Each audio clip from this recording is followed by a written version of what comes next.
A lot can change in 5 years.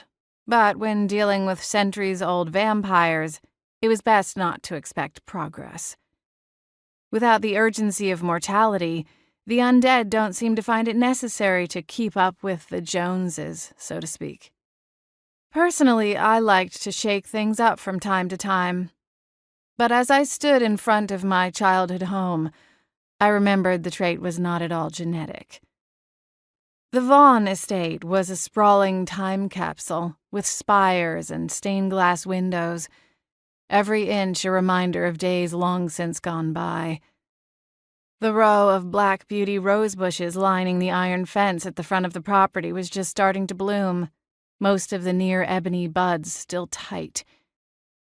I passed through the gate and made my way up the front walk, my steps slow and deliberate. I had no doubt I was being watched, and refused to falter or show even a hint of weakness. Coming home after all these years was a nightmare come true, but I'd be damned before I'd let it show. A pair of raven statues guarding the front doors greeted me with skeptical stares. "Hello, Ralph. Bartholomew," I said, acknowledging my stony friends with a trace of a smile.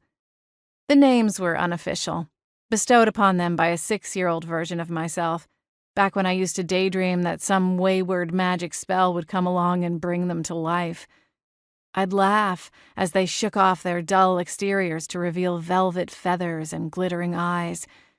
They would take me gently in their talons, and together we'd soar away on some far-flung adventure. It never happened, of course, but that didn't stop me from wishing. Now the memory struck me as sad, though inevitable. When your father is known for staking vampires first and asking questions second, you don't tend to have a lot of playmates growing up. Speaking of, if I dawdled much longer, I was going to be on the receiving end of that wrath. I raised the heavy bronzed knocker and let it fall. My eyes slid closed as the sound reverberated through the double wooden doors.